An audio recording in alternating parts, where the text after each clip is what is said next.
So good evening everyone, especially to ma'am. Good evening. So for today's video, I will explain to you the influence of LED, which is the language acquisition device. No, I have here two questions about the LED. So first, we have the explain briefly the influence of LED, which is the language acquisition device, nativist theory, and behaviorism theory in the principle of the social interaction theory. So the LED concept is purported instinctive and mental capacity which enables an infant to acquire and produce language. It is a component of the nativist theory of language. So this theory asserts that humans are born with the instinct or innate facility for acquiring language. The main argument given in favor of the LED, which is the language acquisition device, was the argument from the poverty of the stimulus. So which argues that unless children have significant innate knowledge of grammar, they would not be able to learn language as quickly as they do.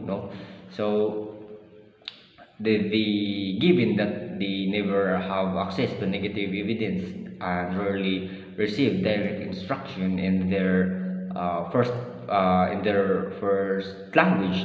So Enitism is a philosophical and epistemological doctrine that holds that the mind is born with ideas, knowledge, and that therefore the mind is not a blank slate at birth.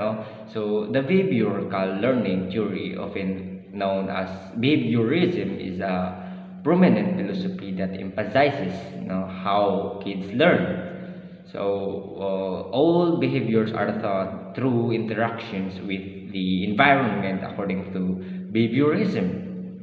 According to this learning theory, behaviors are acquired from their environment and intrinsic or inherited characteristic that have very little influence on behavior. Number two, what is the evidence that the scaffolding process is a success? So well, for me, scaffolding is actually a bridge, used to build upon what students already know, to arrive at something they do not know.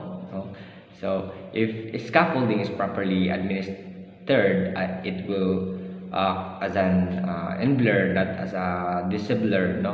So many different facilitative tools can be utilized in scaffolding students' learning.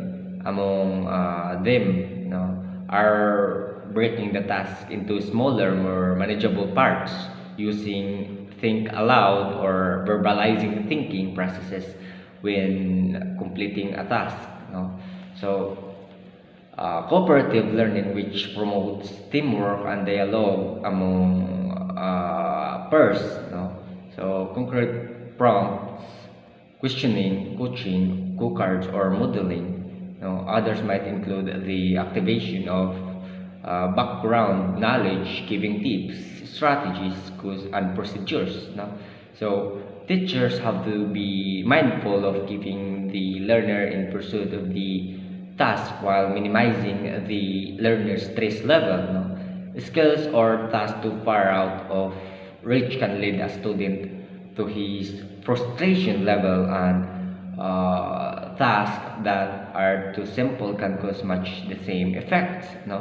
So well, each facilitative method used is chosen as an individually tailored instructional tool. Teachers have to have open dialogue with the students to determine what and how they are thinking in order to clear up misconceptions, and to individualize instruction.